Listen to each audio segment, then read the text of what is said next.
नमस्कार दोस्तों, स्वागत है आपका मेरे YouTube चैनल और एक और मेरी नई यात्रा में। आज मैं जाने वाला हूं कुरुक्षेत्र से महाकुंभ नगरी प्रयागराज। हरियाणा राज्य परिवहन कुरुक्षेत्र डिपो द्वारा प्रयागराज के लिए सीधी बस सेवा शुरू की गई है, जिसका किराया लगभग 1160 रुपये है और यह 850 किलोमीटर के आसपास तक का सफर रहने वाला है। यह बस कुरुक्षेत्र के तहसील लाडवा से चलती है।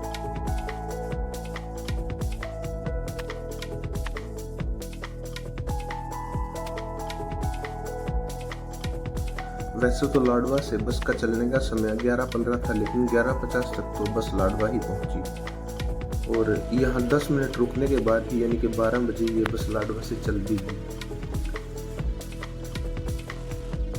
मात्र 20 मिनट में ही हम लाडवा से कुरुक्षेत्र पहुंच गए और 12:30 बजे बस का यहाँ से भी चलना हो गया। बस पलक झपकते ही फुल हो गई, क्योंकि सवारी पहले से ही यहाँ प्रतीक्षा कर रही थी। ये आप लोग देख सकते हैं, बस फुल है।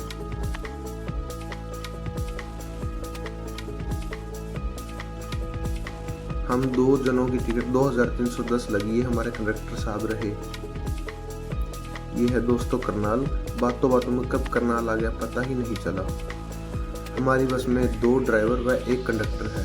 ड्राइवर अपने अकॉर्डिंग रोटेशन में ड्राइव करेंगे।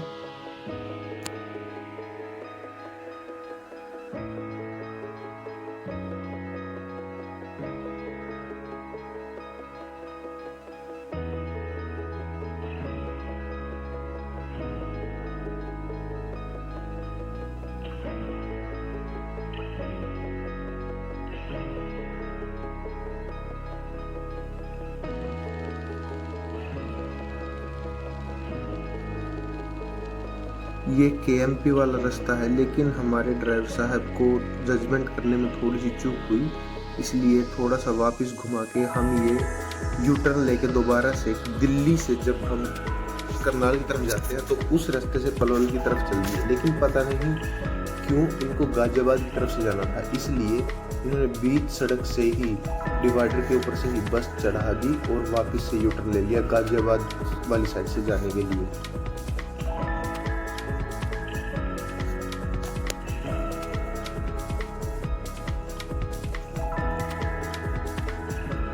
ये देखिए, बीच डिवाइडर से ही बस को निकाल दिया। ये हरियाणा रोडवेज वाले अपने आप में ऐसे ही हैं। कंडक्टर साहब दिखाते हुए कि आने दो आने दो।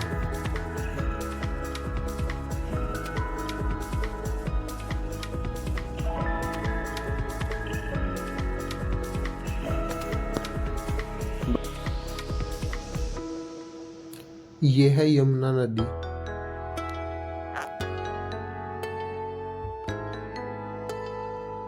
ये दोस्तों KGP वाला रूट है और ये खेतों के बीच से जाता हुआ बहुत ही ज़्यादा सुंदर लगता है। अब तो खैर दोपहर हो रखी है, शाम के टाइम इस रूट पर चलते समय बहुत ज़्यादा मज़ा आता है।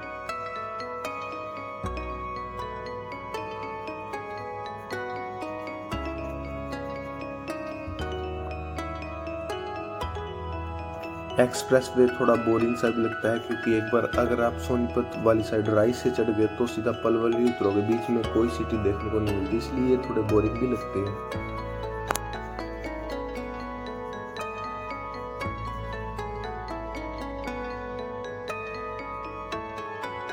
कुछ भी देखने को नहीं था सिवाय खेतों के, इसलिए बस चुपचाप बैठे हुए सफर का आनंद लेते हुए हम चलते जा रहे थे।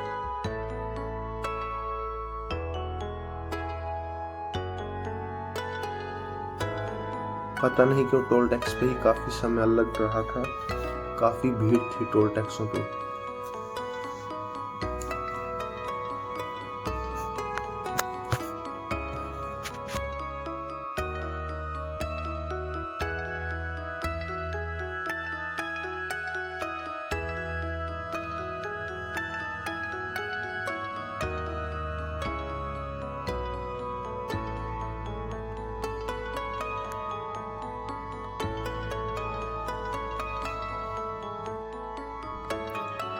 ये पलवल का बस स्टैंड है, पलवल सिटी का मेन बस स्टैंड। इसके बाहर काफ़ी सारी फ्रूट्स की कार्ट वगैरह हैं और बाहर एक पूरी मार्केट है। खाने पीने का हर एक सामान अवेलेबल है। यहाँ हमारी बस रिफिलिंग के लिए जाएगी पलवल डिपो की वर्कशॉप में।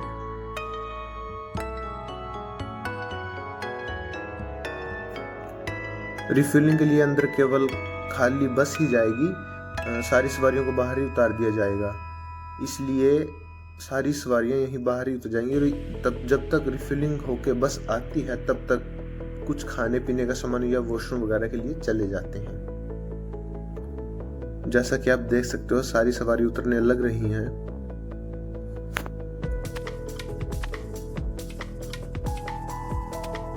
मेरे को पर्सनली हरियाणा रोडवेज बहुत ही अच्छी लगती है। वोल्वो, मर्सिडीज, स्कैनिया वगैरह से भी ज़्यादा हरियाणा रोडवेज की ऑर्डिनरी बसेस बहुत अच्छी होती हैं।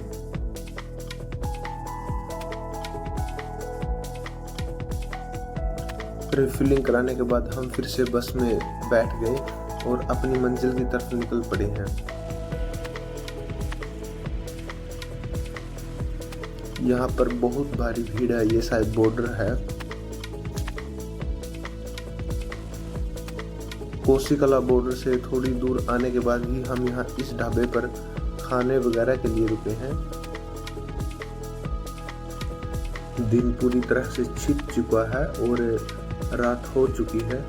ये शहर कौन सा है पता नहीं, ये शायद आगरा हो सकता है।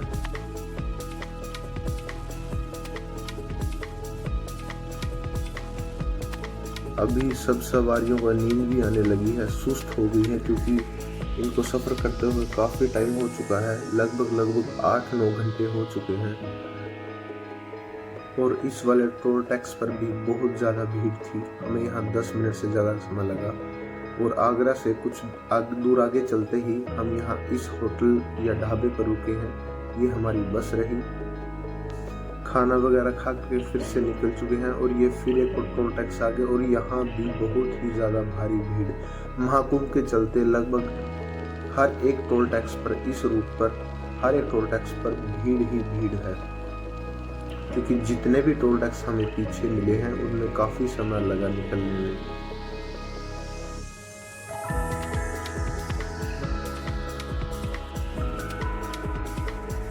ये शहर कौन सा है पता नहीं, लेकिन समय लगभग रात के 12 बज चुके हैं। इटावा हो सकता है ये।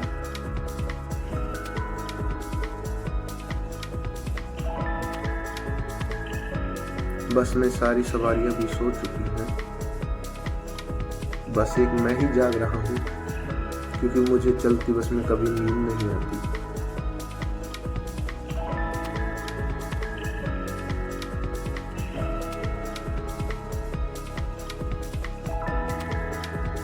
और आगरा से आगे जहां हमारी बस रुकी थी वहां से हमारे ड्राइवर भी चेंज हो चुके हैं।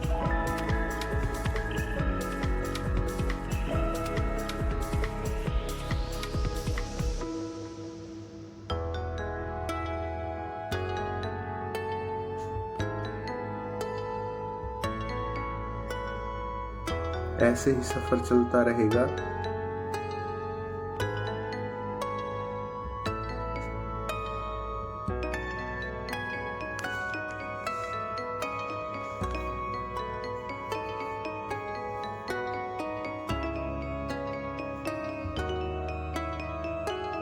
मैं सारी रात बस में 1 मिनट भी नहीं सोया, सारी रात जागता ही रहा। और अभी हम कानपुर के आसपास पहुंचने वाले हैं। शायद ये कानपुर का एरिया ही हो सकता है।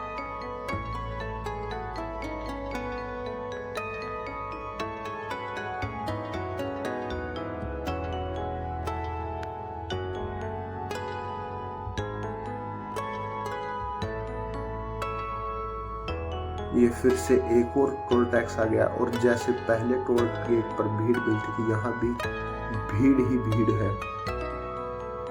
ये तकरीबन 1 किलोमीटर से भी लंबी लाइन हो सकती है। एक से तो ज्यादा ही होगी, डेफिनेटली कम तो नहीं होगी। और अभी सुबह हो चुकी है। हम कानपुर के बाद पार कर चुके हैं। कानपुर के बाद ये पता नहीं कौन सा एरिया है, लेकिन अभी प्रयागराज के आसपास भी नहीं है। यहाँ से प्रयागराज तकरीबन 150 किलोमीटर के आसपास हो सकता है और सुबह का उगता हुआ सूरज बहुत ही ज़्यादा मनमोहक लगता है। आप देख सकते हो कितना ज़्यादा खूबसूरत लग रहा है सनराइज।